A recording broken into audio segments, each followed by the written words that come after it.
Welcome to a track by track. We're doing something a bit different compared to what we've previously done. We've always been covering stuff that we could rave about. Pun not intended when I say what it is. But this one I really wanted to do because this is a weird one for me. So we're covering Enter Shikari's Take to the Skies, 2007 debut album from the huge, I don't know what you'd call them, electronica, metal rock mix. Well, less metal nowadays, way less metal nowadays, but electronica, dubstep, alternative rock band. But when they dropped their debut in 2007, it really, really was a nice surprise for me, in the sense that, don't get me wrong, right, across the whole of the album, you're going to find me rave about specific tracks. I keep saying rave as if I'm fucking referencing something, but I'm going to get really excited about 4 particular tracks more than any other, and the rest I'll probably just kind of gloss over because, full disclosure, can't stand this band anymore. And in fact, after this album, didn't like anything they put out. Maybe the old one might have actually maybe the old one might have caught my ear, but nothing grabbed me the way certain songs did on this album. And even today, when my taste is way evolved, I'd say, I can still listen to these songs and go, that's a banger, you know? I've not heard that phrase so many times. When it convinced me to listen to it, I was like, yeah. Well, you already had an opinion of them, which I don't necessarily think was fair. No, it's just certain songs just didn't do anything for me. So. Well, of course, that's hard work. And certain songs don't do things for me, but the ones that are great, I'm generally puzzled. And the whole argument of like that's not metal and stuff like that in relation to certain tracks in this absolutely blows my mind, as I think certain songs are fucking incredibly heavy, in that sense. So we're going to take you through it track by track. We are going to be skipping over some because there's a fair amount of interludes, which are just breaks in between tracks, leading into another one and stuff like that. If you look back at our Blind Guardian track by track, you get an idea of how that works. When they had every other track was a spoken word and stuff. Yeah. We're not breaking all of that down. We're just going through it. So basically, it opens, being a self-titled, with Enter Shikari. Yep. Now, this is not a strong start for me at all. This, in fact, for a long time, I didn't even realise this was the opening track because I was so used to just automatically going to the one afterwards. Yeah. I think if you've got a sort of negative stance at Enter Shikari, listening to Enter Shikari will boost that up. Yeah. Because obviously when we were going to do this, I was like, right, let's put the album on, and I was like, whew. Yeah. Yeah. So I'm trying to be open-minded. I just but if you hear that as the first song, you're like, yeah, no. Yeah, it's just not. It's obviously that's their more electronica side than anything else. Of course, like I'm not trying to say they're not that. It's all throughout this album. In fact, that's what it predominantly is. But that definitely is like their introduction to that. And if you were like putting this on as a curiosity and you start at the beginning, you may not get past it. Yeah. Which would be a motherfucking shame, because my favourite Enter Shikari song comes next, still the one to date that when it comes on, my blood gets pumping and I'm like, yes, let's do this, and it is Mothership. And oh my goodness, right, so from the dun, dun, dun, dun, dun, dun, dun, introduction, and then it kicks into that roar, and it's really heavy, go tell all your friends. Yeah.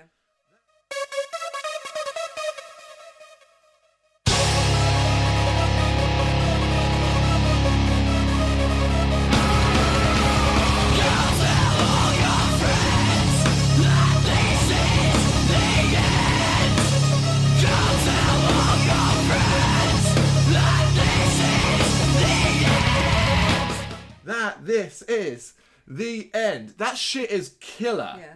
Absolutely killer. I can appreciate why you like it. And then, like I said, I absolutely love that chorus. It's Rue Reynolds, who's obviously the vocalist. I think he absolutely shines in that chorus. When he goes high, I just fell from... That's an impressive vocal range. His voice is one of the things that's a bit like... for me, because sometimes I absolutely love it. It's a lovely voice. Sometimes I'm like, I don't like it. He contrasts with spoken word to singing to occasional bit heavier bits. He's got a range. There's no denying that. Oh yeah, no, I'm not saying he's not got a range, but sometimes like they're more like sort of like the oil where we talk singing. I don't know what the word. Talking, I guess, almost. Yeah, spoken word. Speaking. It just doesn't do anything for me. But no, I agree. I agree. In fact, that's a lot of the reasons why I don't like later stuff, is because that became more prominent.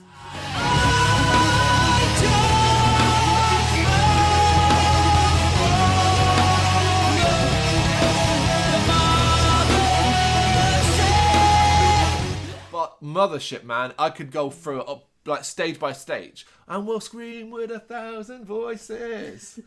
I've never seen Enter Shikari live because, again, full disclosure, I'm not up for a rave. And nowadays, I couldn't sit in Shikari and see what I loved. No. If that makes sense. I wish I'd seen him during the tour of this album. I'd have been happy then. Now you'd be like Step Brothers. Play Mothership. It would be like that. Just play Mothership and play Adieu and stuff like that. Yeah. But they've got such a huge catalogue, I wouldn't probably likely get. But I would love to be part of that. Yeah. I'm sick. So I absolutely love Mothership. Still love it today. With Damon? No, that was Liam. That was Liam. That was Liam. Himself. Yeah. That's that story as well of that and stuff like that. But yeah, so for me, like, Mothership can do no wrong. I still think it holds up so many years later. And I swear, if you're like, oh, just call me up metal or rock, listen to Mothership, and I would fight you on this one. Yeah. That is a metal track. Just because it uses electronica and this and that, whatever. But so does so many other metal tracks. You know, I love it. But then we go to the downside again, unfortunately. So anything can happen in the next half hour. I think the problem with this one is, coming off Mothership, it's just like it's a whoop. Energy drop. Yeah, exactly that. It's just like, oh, okay. Okay, you know, and are you waiting for, like, even when you get past that and you get Labyrinth, you're kind of waiting for... Did not enjoy Labyrinth. Yeah, you're waiting for. I'm waiting for the next pickup, and it just doesn't happen. Yeah. But No Sweat with several S's, I think, is one of the more catchy tracks on it. Yeah. Not necessarily like out and out punchy, and let's go nuts. Yeah. Just catchy. Yeah. And I think that quite works, you know. Yeah. I mean, after Labyrinth, there was a bit where some guy going back a bit in Labyrinth where some guy just interjects with "your" every now and again, and I'm like, I'm done, and I really had to sit there hard to listen to the rest of that. I don't think it's as bad as you make out. I find it really like annoying. But yeah, like, so there's sort of going on to like no sweat. I'm not gonna draw out. No sweat. No yeah. Sweat. Just sort of just like that. That didn't do nothing for me. I mean, today we won't go down history. I liked a bit more. Okay, no, all right, yeah, I'll go with that one, right? Like I said, I think No Sweat is catchy in that sense that I think it's easy enough to get into the beat and the rhythm, and you're like, okay. But again, at this point, for me, it was, oh my god, Mothership's amazing. And it was like, oh, this isn't so good. But today won't go down in history. Yeah, I mean, I kind of put it with No Sweat in the sense that it's when it comes on, I'm like, oh yeah, this is good. But it's not one I jump to if I was just like, let me listen to some Enter Shikari songs. Yeah. Yeah. Well, I think I like Enter Shikari. I think I like this album more when it goes one way or the other. So on the slightly slower ones, when you can hear his voice properly, really like it. Yeah. Or when they go balls out heavy, I really like it. But when it's in the middle, it sounds a bit jammy, a bit kind of pretentious feeling for me. I just don't enjoy the sort of titting about on certain songs. So I like the really sort of slower ones or the really heavy ones. The middle ground ones feel a bit wishy-washy filler for me. She says she doesn't like titting around, but then likes bands like Alice in Chains. Oh, do not start. But yeah, so then for me it gets to as I said before, this is an album of four. This is a track by track for me of 4 tracks, and the next one is one of those, and it's Return to Energizer. Now I don't necessarily think this is a great overall song, but this proper pulls at me.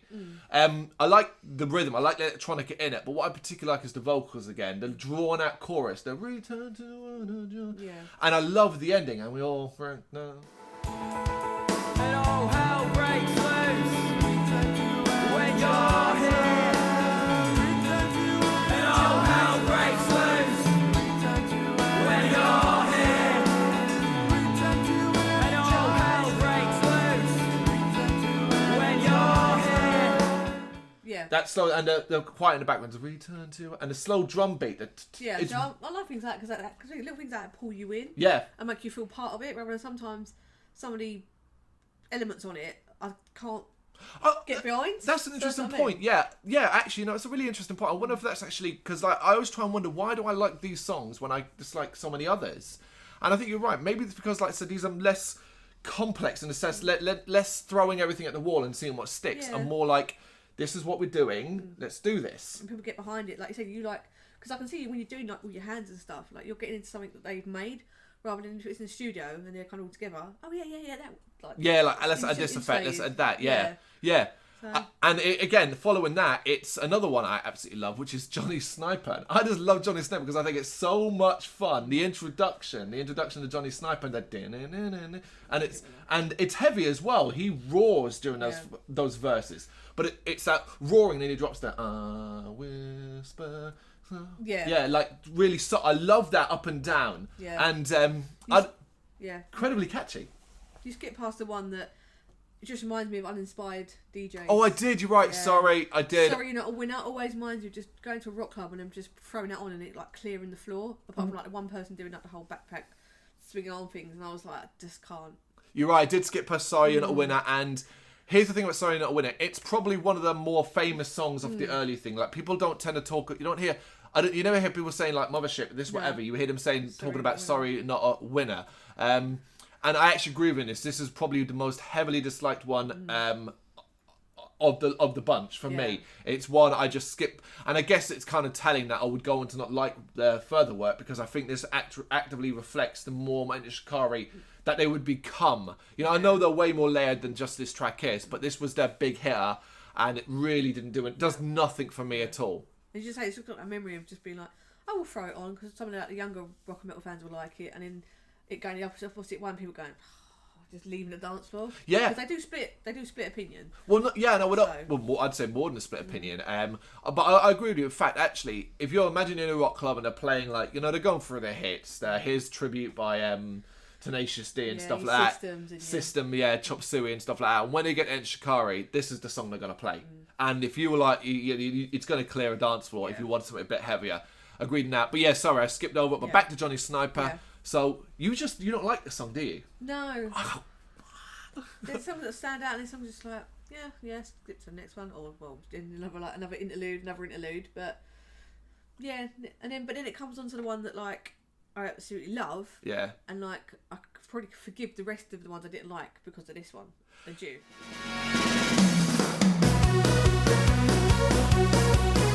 Okay, guys, let's go.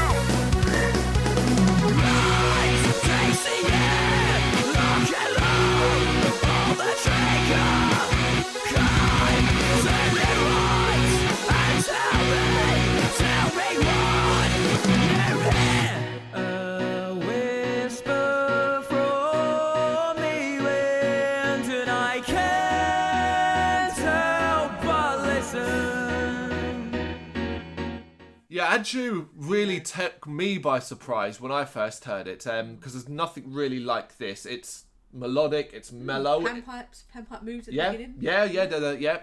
It's soft vocal singing, and while it builds up at the end, it sticks to that kind of thing. It's a beautiful song. Lyrically as well, I could be anywhere if I am holding you. Yeah.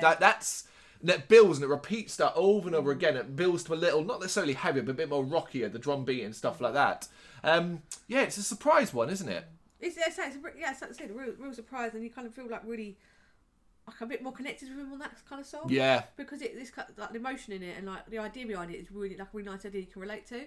So I was like, oh yeah, that completely stands out on its own. Like, okay, there's no twiddly bits, there's no like random guy interjecting different like odd words. It's just a really nice out and out rock, like a ballad.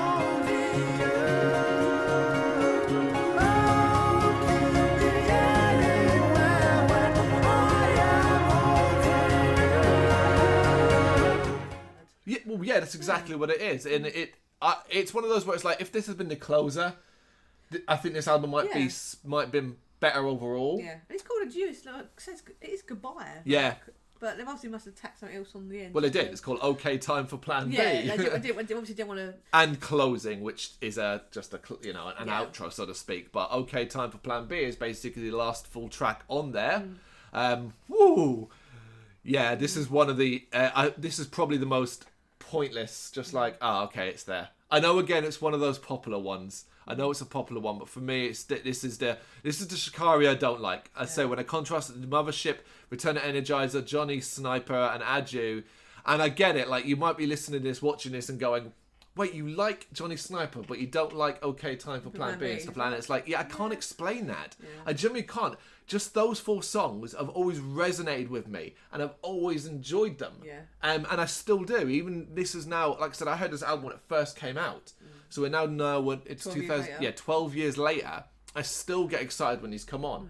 Re-listening to it for this track by track, I was just like, God damn, this is great. And I suppose as well, it's pretty more. You're not going to hear these songs like frequently. That's right. Yeah. Because like our family and what we listen to when we go and festivals and stuff, you're not going to hear that as a random like bar song, are you, or things like that. So no, you're right. You would. So obviously listen to this now, you're like, I get reminded of it, which is probably what a good thing of doing these. You kind of remind yourself of, I'm not going to hear this anytime. Well, the rest of when it came to re-downloading it to listen to the full album.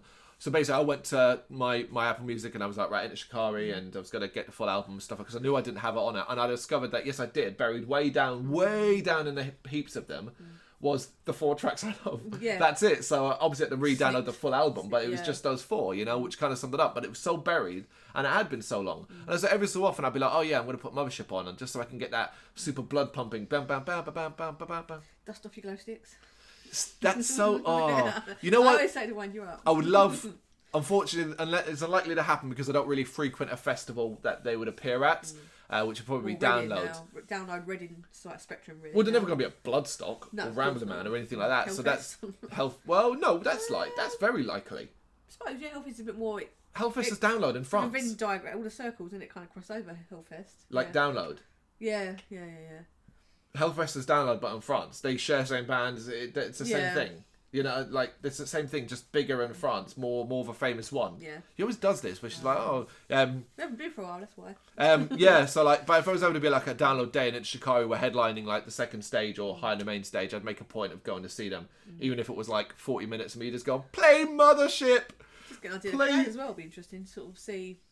Well, I imagine because they're still like going on, they're still like doing their shit and stuff like that. I'd imagine it'd be quite a young crowd. I can't imagine there are many 50-year-olds. Not that I'm 50, but even people. I mean, I'm only fucking mid-30s, so I'm not like going to be like, oh god, I can't. My back's giving out and stuff like that. But I would love to see it.